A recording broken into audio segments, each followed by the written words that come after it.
ми пише един коментар под едно от видеята и казва: пасторе, чакай да видя какво ми пишеше. Ако брат или сестра те атакуват с обидни думи, ние как да отреагираме? И аз наистина си дадох сметка, че не е лесно наистина. Хората не знаят какво да кажат, когато като някой започне да говори против служител или против християнин и така нататък.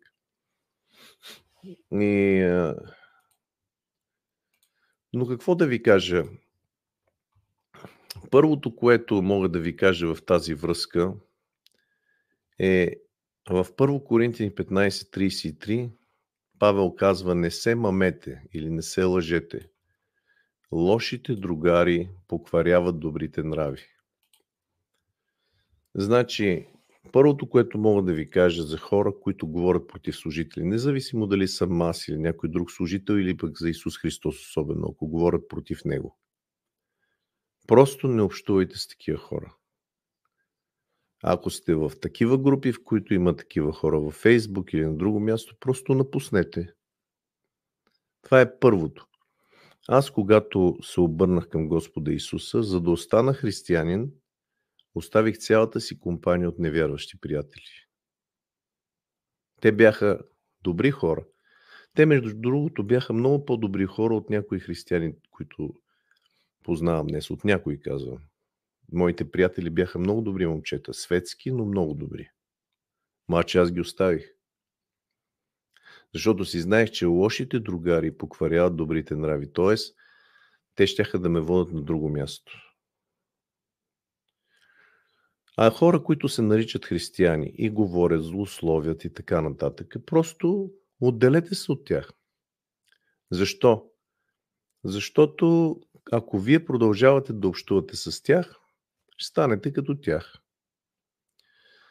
После, примерно, някой казва, да речеме, казва: говориха против тебе, аз бях там, ама вика, аз не съм съгласен с това.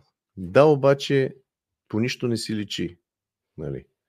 Когато човек е съучаствал в това нещо и не е казал нищо напреки, да каже: не, това не е верно, това е лъжа, не съм съгласен и така нататък, той де-факто е съгласен с това, което се говори.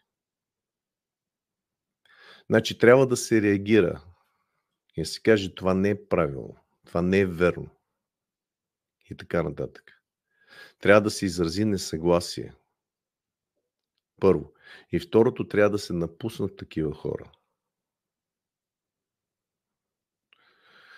Така, да имайте в предвид тези неща. Значи, по отношение на хора, които говорят против другите.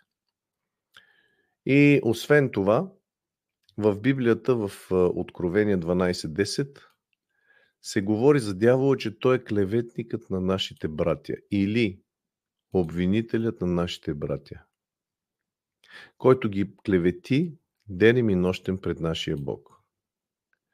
И като имате в предвид, че дявол е клеветник, дявол е одумник, дявол е обвинител, значи дори християни да са, които говорят така, значи дявол ги използва, за да обвиняват, за да клеветят и за да одумват. И се казва в Библията, че който слуша такива неща, клевети, те влизат като сладки залъци в устата, обаче после стават горчиви в корема. Т.е. носят проклятие. Така че не се занимавайте с такива работи. Напускайте такива хора, които говорят по този начин. Просто се разделяйте с тях. Това е, което мога да ви посъветвам, защото сестрата каза какво да направим. Сега в Библията се казва също в 1 Йоан 2 глава от 9 стих надолу. Се казва: който казва, че е в светлина, мрази брат си, той досега е в тъмнина. Значи, който казва, че е в светлината, пък мрази брат си, той е в тъмнина. Който люби брат си, той пребъда в светлината и в него няма съблазън. А който мрази брата си, той и в тъмнина ходи и не знае къде отива, защото тъмнината е заслепила очите му. Значи, който мрази брат си е в тъмнина Не знае къде отива и е сляп, казва тук. Виждате ли? И после в 3 глава, 1 Йоан 3,11 се казва, защото поръчката, която чухте от начало е това да любим един други го, а да не бъдем като Каин, който беше от лукавия. Значи Каин, въпреки че беше брат на Авел физически, се казва, че той беше от лукавия, значи той беше от дявола.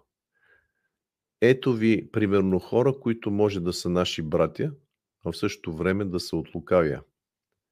И казва, уби брат си. И защо го уби? Защото неговите дела бяха нечестиви, братовите му правдиви. По каква причина хората могат да говорят, примерно, против друг християнин или против служител? Значи, едната причина може да бъде от заблуда. Човек е просто заблуден. И той си вярва, разбирате ли? Има такива хора, които си вярват. И обаче просто са заблудени. Така, това е едната причина. Втората причина е, може наистина да е християнин, обаче просто да завижда. И понеже завижда, гледа да си отмъсти и да събори другия. Третата причина може да бъде, че този човек наистина е служител на Сатана. Прикрит. Както се казва, вълк в овчи дрехи. И понякога тези, които използват думите вълк в овчи дрехи за другите, самите те са вълк в овчи дрехи. Така че има някои, които са пратени от Сатана. Както казах, някои са пратени, те са неосъзнати агенти на Сатана, а някои са съзнателни агенти на Сатана, като фарисеите и садукеите. Те бяха съзнателни агенти на Сатана. Те съвсем съзнателно атакуваха Исус и целта беше да го убият, за да вземат лозето, нали така се казва там. Тоест от желание за власт. Така че това са възможностите горе-долу, за един човек да говори по този начин. Разбира се, има и едно друго нещо, че ако човек няма какво да прави, той се чуди какво да прави. Аз си спомням майка ми, например, нали, професор в икономическия. Тя, жената, сираче, без баща, с две сестри, майка и баба Нетка, тя работеше на една-две смени, тежка работа, за да може да свърши двата края. И майка ми просто полагала всякакви усилия, за да може да излезе от това положение и да помага и на другите. И е учила цял живот. Работила много яко, учила много яко. Стана професор. Написала над 30 книги.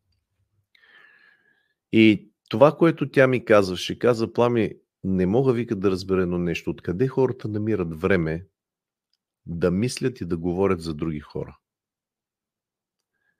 Аз, вика, просто и да вляза в друга къща, нито оглеждам, нито виждам какво има, какво, що, вика, аз не се интересувам. Аз, вика, съм зает човек, аз имам работа. Да мисля за моите неща. И аз забелязвам, че това качество и при мене го има, в смисъл такъв, че аз не се интересувам от другите хора. Такъв смисъл, че той може да е успял, да е преуспял, да е препреуспял. И слава на Бога, аз не се интересувам от това, защото аз имам моя работа. Моята работа не е да ходя да го видя колко е успял човека и да му подложа динена кора, за да го съборя, нали? Аз нямам време за това. Но хората, които са мързеливи, които нищо не правят, те няма какво друго да правят, освен да дърдорят. И Библията казва, че от всеки труд има полза, но от бъбренето с устните само оскъдност. И става една сиромашия. Сиромашия и физически, сиромашия и духовно, сиромашия и душевно. Във всяко едно отношение стават сиромаси тия хора. Това са нещастни хора, защото те нямат собствен живот. Техният живот зависи от живота на другите. За да се чувстваш щастлив, той трябва да те види тебе паднал, провален и тогава мед му капе на душата, че си се провалил. И тогава вече ще каже, не ви ли казах, че е от дявола, че не е от Бога. Разбирате ли? Гледат да съборят човека и ако успеят да го съборят вече, казват, ето, ние ви казахме, ама вие не вярвахте. Нали? Така че си има хора, които просто са безделници. Библията казва, busybody ги нарича. Такива, които нищо не правят, а се бъркат в чужди работи. И казват такива неща да не правим. И между другото, апостол Павел тези безделници, които се бъркат в чуждите работи, ги слага наравно с крадците, убийците и така нататък. В такава категория ги слага. Защо? Помислете си. И сега тук да ви покажа нещо, като съм започнал за това. Да не бъдем както Каин, който беше от лукави и уби брата си. И защо го уби? Защото неговите дела бяха нечестиви, а братовите му праведни. Не дейте се чуди, братя, ако света ви мрази. Ние знаем, че сме преминали от смърт в живот, защото любим братята. Който не люби, остава в смърт. Може да имат правилната доктрина, обаче ако те мразят, остават в смърт. И вижте 15 стих, 1 Йоан, 3 глава 15 стих. Всеки, който мрази брата си, е човекоубиец. И вие знаете, че в никой човекоубиец не пребъдва вечен живот. Вижте какъв силен стих на апостол Йоан. Всеки, който мрази брата си, е човекоубиец и вие знаете, че в никой човекоубиец не пребъдва вечен живот. Значи омразата е човекоубийство. И с това Господ каза да не мразим, а да обичаме. Така. А после апостол Йоан пак говори по този въпрос за Диотреф, който обича да първенствува и не ни приема, каза. Затова, ако дойде, ще му напомня за делата, които върши. Значи той каза, аз ще му напомня за делата, които върши. Като бръщолеви против нас лоши думи. Значи Павел, апостол Йоан, и той е имал такива проблеми.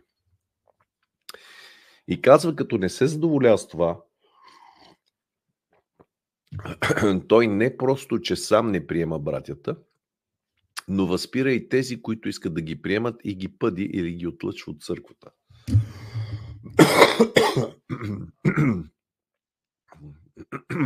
Мене, включително някои брати и сестри ми казват, че има и такива пастири, не само обикновени християни, които говорят против нас, нали? Аз съм наясно с това нещо, но просто не мисля, че е правилно. И после казва, възлюбени, не подражавай злото, а доброто. Който върши добро от Бога, който върши зло, не е видял Бога. Значи такива хора не познават Бога. Така че това са някои съвети, които мога да ви дам относно хора, които говорят против нас, против служението и така нататък. Казвайте истината, не дайте да спорите и се оттегляйте. Не се изпълвайте с огорчение. Това е. Но не дейте да оставате в такава среда. Първо, че може да ви повлияе и да ви събори. И второто нещо, което не е честно. Защото има някои, например, не бе, брат, аз не съм съгласен с това. Да, не си съгласен, но си там и всички други смятат, че си съгласен. Само ти смяташ, че не си съгласен. Никой не го разбира това. Дори тия, които говорят, и те мислят, че си съгласен. И накрая се идва въпроса, дали наистина ти кажеш това, че казваш, че не си съгласен, е верно, или просто го казваш, за да ми угодиш на мен. Нали? Така че не трябва да бъдем съучастници. Вие даже знаете, че в правото съучастие в убийство, съучастие в кражба, в престъпление, човек, който е бил там и не е направил нищо против, е в кюпа. И той получава също наказание, защото е съучастник в това дело. Както, например, Хората казват, ама аз вика аборт не съм правил. Да, ама си водила снахата да направи аборт, нали? Да. Значи си участвал в аборта. Съгласна си била? Да. Значи си участвал. Разбирате ли? Добре, толкова по този въпрос.